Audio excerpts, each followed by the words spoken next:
Цагдаагийн 102 аппликейшнаар дамжуулан нийтийн эзэмшлийн зам талбайд автомашина байршуулсан явган зам хайс хашлага дагуулсан тохиолдолд торгуулийн арга хэмжээг авч байгаа.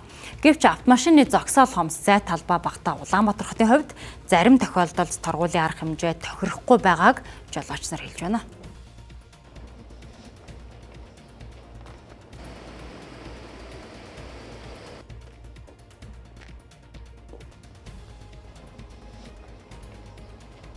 Иргэний шүүхтэр очих гадаа ямар ч зогсоол байхгүй.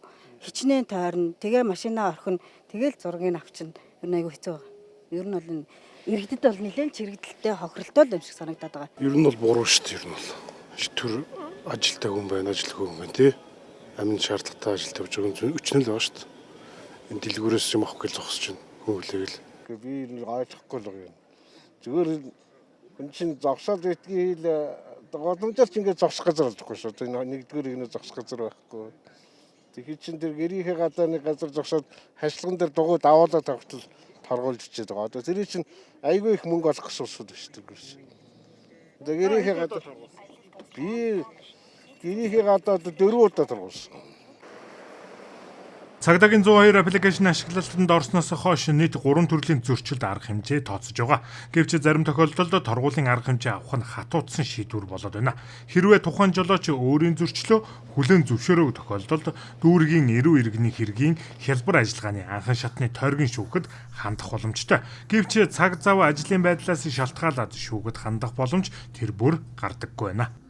102 аппликейшн маань өөрөө бол цаг заагаагүй 24 цагаар одоо хэрвээ жолооч хэрвээ тэрээр ирслээ буруу газар байршуулах ч юм уу те зогсоолын бус газар ягууны зам дээр байршуулсан байх юм бол эрен одоо цаг заахгүйгээр хизээч одоо зөрчлийг илрүүлэх юм зөрчлийг явуулах юм боломжтой. Тэрийг одоо замын хөдөлгөөний удирдлагын төвийн одоо зөрчил бүртгэлийн албаагчид хянаад хинсний дараа эцсийн одоо торгуулийг тээврийн цагдаагийн албаны эрх бүхий албаагчид одоо энэ үнэхээр торгуулмун байна гэж үзэх юм болно болж байгаа гэсэн үг. Тээврийн эслээ албан ёсны зогсоолтой паркл тавь гэдгийг хэлмээр байна. Гүүр өдөр дөрмөр яваад өдөөсөө орой болохоор одоо яг энэ хороол хотхны явгууны зам дээр тээврийн эслээ гаргаад тавьчихдаг. Тэр гарч болохгүйгээр билээхэн одоо буржуур халахалцсан байгаа шүү дээ. Тэрээр маш олон иргэд явна. Яг тэнгууд явгууны зам дээр шөнө орой олонгууд тээврийн эслээ гаргаад тавьчихдаг. Бусдын одоо хөдөлгөөнд хэвийн аюулгүй саадгүй зорчих боломжийг хязгаарлалцдаг зүйл байгаад байдаг. Тэгэхээр энэ дээр ялгаагүй л өдөр өрөө өссөн ч гэсэн зам хөдөлгөөний дүрмд заасны дагуу тээврийн эслээ одоо зогсоолтой албан ёсны газар байрлуулж байгаараа гэдгийг зөвлөж хэлмээр байна.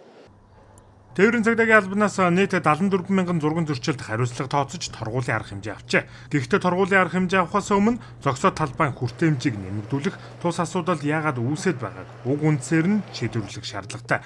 Гэвч торгуул төлбөрөөр айлгаж татварын бүрдүүлэлт хийж байгаа мэт энэхүү шийдвэр нь нэг талаараа иргэд жолооч нарт хүндрэл учруулж байна.